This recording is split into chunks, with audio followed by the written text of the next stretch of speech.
Hi guys, welcome back to my channel. I'm here with Ruby. We just got home from a trail ride. She is sneaking some hay at the moment. Cheeky girl. So today I thought I would do a little GoPro video. Hopefully my GoPro has worked and I've got some good footage for you guys of my trail ride, and maybe just talk a little bit about Ruby, that is tomorrow's breakfast. Talk a little bit about how I have sort of gone along this journey with Ruby and how I have overcome, well, I wouldn't say overcome, how I am dealing with a bit of fear in my riding, because I think that a lot of riders sort of don't really talk about their riding fear and how they deal with it. And I think it's actually sort of more normal and more kind of common than you would expect to experience a little bit of fear. So I thought I would do a GoPro video and maybe chat a little bit about what I'm going through. Excuse me, Missy. Over you go. What we have been dealing with. So I thought I would do a little bit of a chat in my GoPro video about what we've been doing and how we've been kind of getting through it together a little bit, I suppose. Look at her winter dapples coming through. So I will play you some of the footage from our ride, and right now I'm just going to do their feeds up and then I will give her a little groom and put her to bed. She was a very good girl today. So I will talk to you soon. So this YouTube channel has been so great for using it like a journal to document my progress with all the different horses, and just to be able to look back on my time with them. And even with Ruby, I haven't had her for very long, but I can already see such a big change in our relationship and our partnership. And it's so great to have this channel to document my journey. So when I was a kid, I was always a very confident, gung-ho kind of kid. I used to love riding green ponies. My second pony was a Welsh Connemara Cross, who was a newly backed 2-year-old when I got him. And I really loved educating him, taking him to pony club, trail riding him, jumping him, doing games. I used to do everything on that pony, and I never really had any fear. But looking back, I wonder if I was actually fearless or just a bit thoughtless and never really considered falling off. And if I did, I just sort of bounced straight back up and off I went again. And when I was 17, I got a job in a racing stable. And again, I remember ringing my boss and having an interview over the phone with him and saying, "Oh yeah, I'm very brave," which at the time I suppose I was. But looking back, going into a new racing stable, it's probably not the best thing to say to your new boss, because I actually had no idea what I was doing, riding the young green thoroughbreds. But I loved it anyway. I got hooked. I loved galloping the horses at the track, and soon enough I signed up to be a jockey, and I had about 600 rides as a jockey. So I rode so many horses during my time as an apprentice. I rode babies, I rode old horses, I rode pullers, I rode buckers, I rode rearers.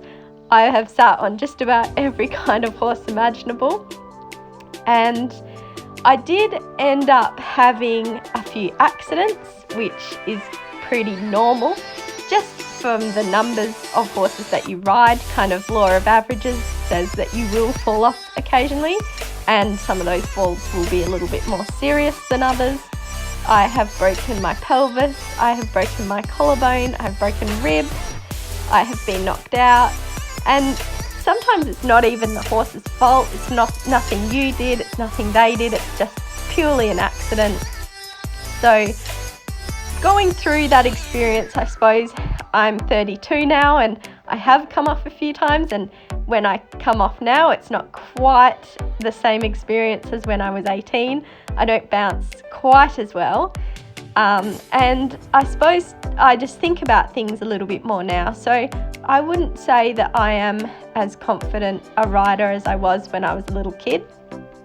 But in saying that, I do still ride at a racing stable every morning, and I ride babies, and not every horse that I get on is dead quiet. Some of them are young, most of them are fresh, and generally the ones that I ride are all good rides, but you just never know what's going to happen. So I am not as confident as I used to be. I have experienced a bit of fear at work. Generally you ride the same horses every day. Well, you do in most of the stables that I ride in. And occasionally you'll get one that you just feel is a lot of horse. And I have had that experience where every morning I get up and think, oh no, what's he going to do today? But the thing about riding racehorses is it's a job, so you kind of have to do it, which in a way is quite good because you are forced into this position where you've got to make it work a little bit. You have to build a partnership. You've got to work out a way of managing the horse that you're on every morning that might be, a bit cheeky and have a little buck first thing on a Monday morning. But I have had the experience of having horses that I've ridden that I have felt a little bit fearful of when I first started riding them. And then as time goes by and we build a bit of a partnership, I have been able to get past that and become really confident riding that same horse. So I do know that being scared of a horse is not a place where you have to live forever. It can change.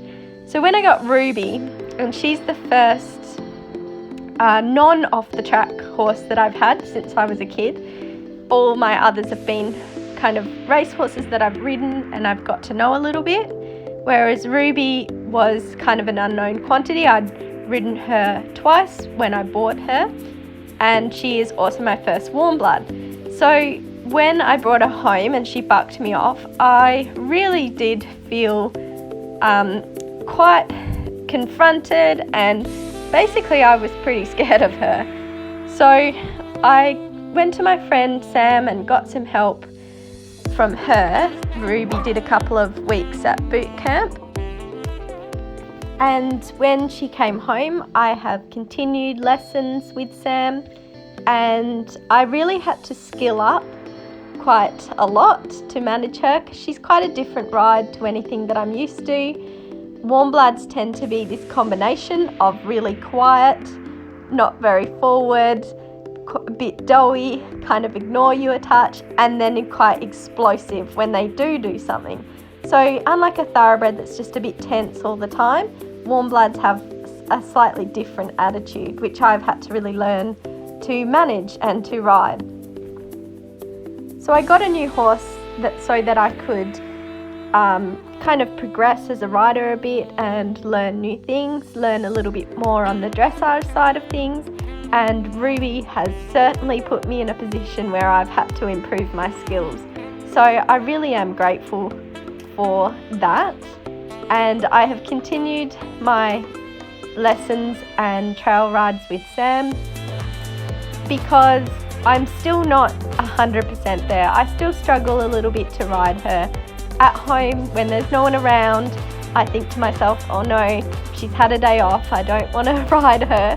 But having Sam's help, having lessons and trail rides to go to regularly has just really helped. It's put me in that same position that I was talking about with the racehorses, where you just have to kind of get on and make it happen.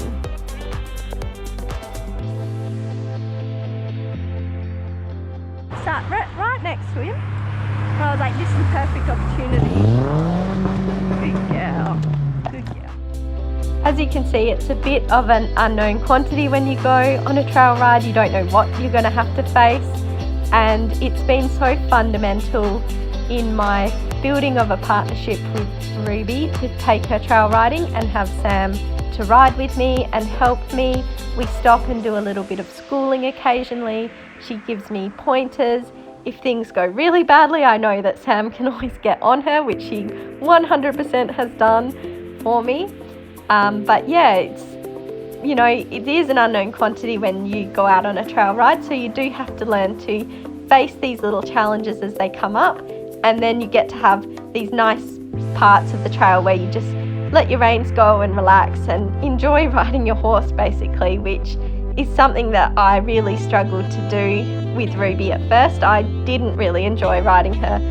So another thing that I did when I was really feeling quite worried about riding Ruby was to kind of look at maybe some of the underlying reasons, because I do actually get bucked off occasionally at work, and generally I'm fine and I get straight back on and I don't feel this kind of lingering fear of riding the horse again.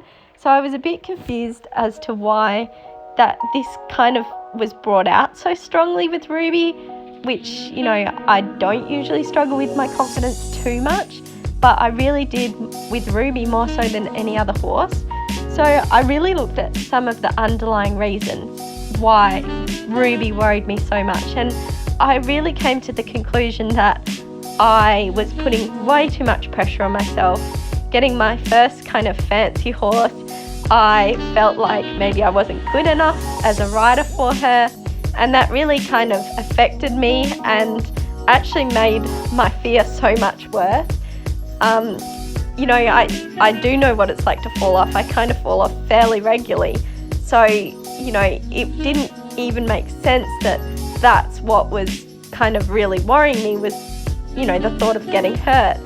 I think actually the thought of not being good enough for her was what scared me the most. So really upping my skill level, working hard to create a bond with her, which I didn't really have at first. So I've done a lot of grooming, I've spent a lot of time with her. We do a lot of groundwork together. Like I said, going on the trails and just having lessons and getting help and learning to build my partnership and my confidence in myself that I can learn to be the rider that she needs and that I am good enough for her has really made all the difference with Ruby. And I actually do feel that partnership and bond with her now. I do love her, and I would be sad if I, you know, couldn't ride her anymore or anything. So I actually look forward to my rides with her now, which is excellent. And, you know, confidence is a funny thing. You're not confident or unconfident. It can come and go. And I think that it's really important to remember that it's not a place that you have to live if you are in a place where you're not feeling that confident. So yeah, I hope you enjoyed my video, and we'll come back next time to watch another one. Thanks for watching, guys. Bye.